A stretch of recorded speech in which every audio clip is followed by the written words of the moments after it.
For decades, the joke about Brazil has been that it's the country of the future and always will be. Despite enormous natural resources, it has long displayed an uncanny ability to squander its vast potential.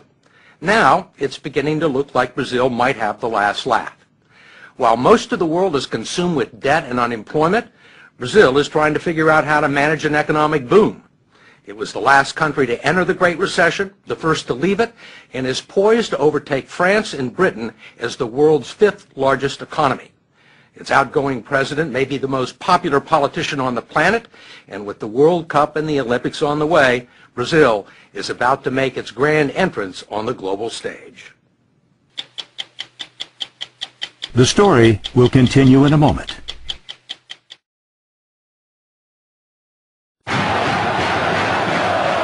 When most people think of Brazil, they think of its passion and excellence in soccer. Not of skyscrapers in Sao Paulo, the financial hub of a fledgling economic superpower. They think of the pulsating beat of the samba and carnival, not commodities or the world's largest cattle industry. They see the beaches of Ipanema and Copacabana and breathtaking vistas. It's quite a view. Yes, incredible, huh? Not Brazilian tycoons like Ike Batista, who has the best view in Rio, not to mention a net worth of $27 billion. How do most Americans see Brazil? They think Buenos Aires is the capital of Brazil, so they mix us with other countries around South America. Most powerful country in South America? GDP-wise, we are bigger than all the other countries together. And, you know, in the last 16 years, Brazil has put its act together. This is it. Hello, time for Americans to wake up. With most of the world's economy stagnant, Brazil's is growing at 7%, 3 times faster than America. It is a huge country, slightly larger than the continental U.S., with vast expanses of arable farmland, an abundance of natural resources, and 14% of the world's fresh water. 80% of its electricity comes from hydropower. It has the most sophisticated biofuels industry in the world, and for its size, the world's greenest economy.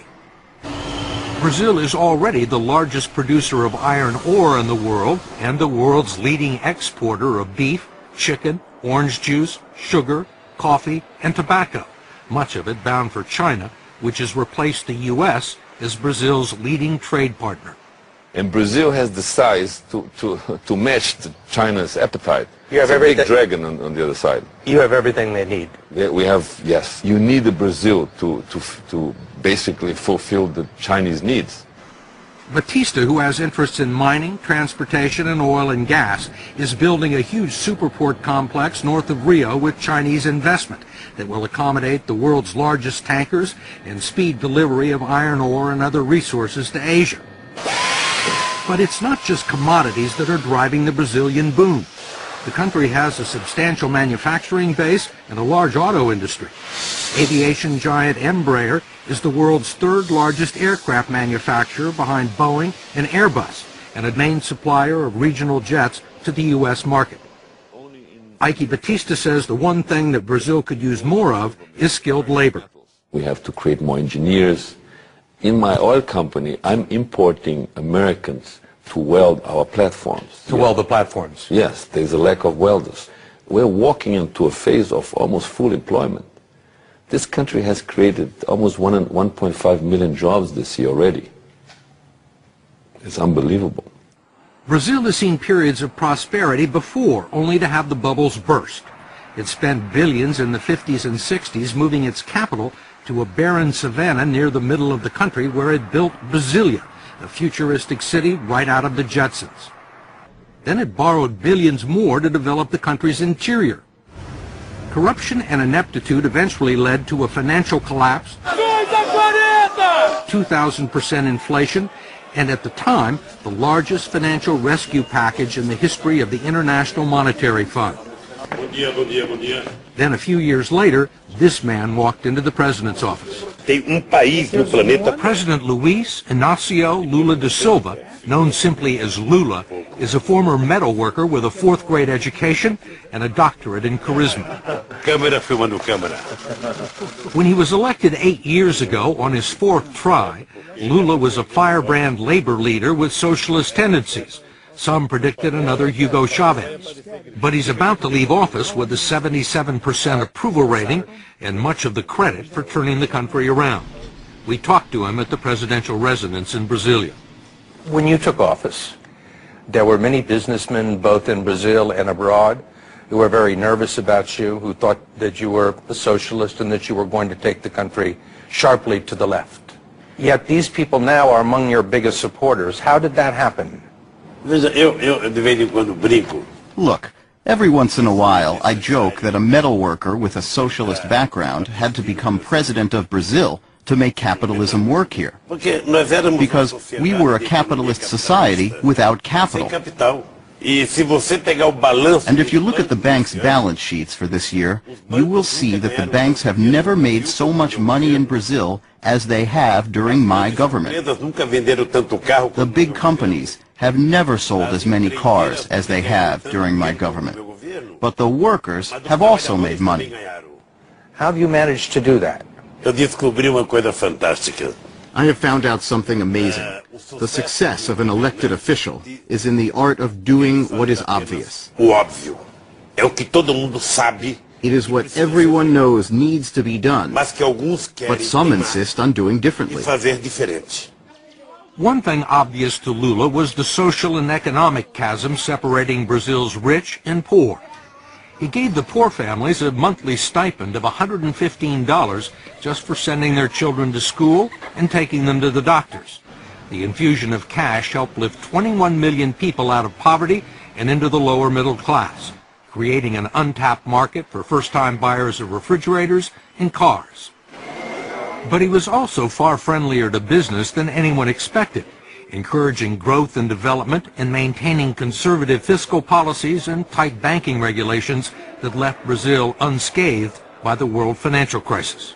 Lula was the right man at the right time, it seems. You have to admit it. You know, he's a kind of pop star.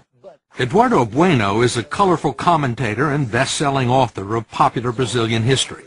What's his secret? He's streetwise, I guess you can say that. He knows people. He knows the feeling. He knows what they want. He knows how to deal with the rich. He charms President Obama. And he also charmed the international committees that awarded Brazil the 2016 Olympics and the World Cup of 2014, political victories that announced the country's arrival as an international player and will present some challenges for Brazil's next president. She is Dilma Rousseff, Lula's former chief of staff and his hand-picked successor, who was elected in October because he was ineligible for a third term. There are people that believe that once you were gone, Brazil may revert to its old ways. Will the momentum continue once you leave office at the end of the year? If there's something I am proud of, it is to have told my people that we are not second-class citizens, that we can get things done. We can believe in ourselves. And then people have started to believe. There are still some non-believers. Given its checkered record for living up to its promise, the rap against Brazil is that it lacks ambition. It's called the Brazilian way. Why do something today that you can pay someone to do the day after tomorrow? Brazilians put up with incredibly high taxes on almost everything, have a high tolerance for corruption, bureaucratic red tape, and according to Eduardo Bueno, harbor a secret love affair with incompetence. President Charles de Gaulle of France once said that Brazil is not a serious country. Do you believe that? Is Brazil a serious country now? It's not a serious country in several instances because they say that they're going to do something and then don't do something. Here in Rio de Janeiro, you can invite someone to your house, they say they're going to come and they don't show up and they don't think it's, no, who cares? But how can you do business in a loose way? How can you run a country in a loose way? While many in Brazil's cities lust for first world status, the third world is never far away.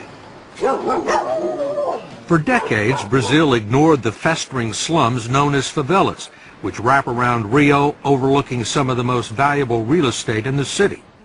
They have been staging areas for street crime against tourists and safe havens for drug gangs so well armed that they brought down a police helicopter a few years ago with heavy machine gun fire. Finally, after years of looking the other way, the military police have begun to move in. In recent weeks, some parts of Rio have been a battle zone, with drug traffickers burning buses near some of the sports venues. But so far, the police have pacified 13 of the most dangerous favelas, and there are 27 more to go. This is a revolution. I myself did not believe this 3 years ago. There is a solution for slums all over Brazil. But there are also some massive problems with infrastructure. If the road to Brazil's future is long and wide, it is also jammed with traffic and filled with potholes. 90% of the roads in the country are still unpaved, and in the cities there's not much in the way of public transportation. And already there are major delays in the building and renovating of stadiums for the 2014 World Cup. FIFA, the World Soccer Organization, says Brazil is way behind in making preparations for the World Cup. Will the country be ready? Primeiro, nós precisamos tomar cuidado. Look, first, we need to be careful about European perfectionism, because everything that happens here in the South, they think they know better than us. Então, Well, the Europeans may put their minds at ease because we will organize the most extraordinary World Cup ever. que já foi feita. What they didn't make in 500 years, they want to make in 4, because the World Cup is going to be in Brazil. You think they'll be ready? No, I don't think it's going to be ready, especially because Brazilians don't mind to be late. You know, they think, just get a little late, what's the problem? They're going to be planting the grass while the ball was already rolling.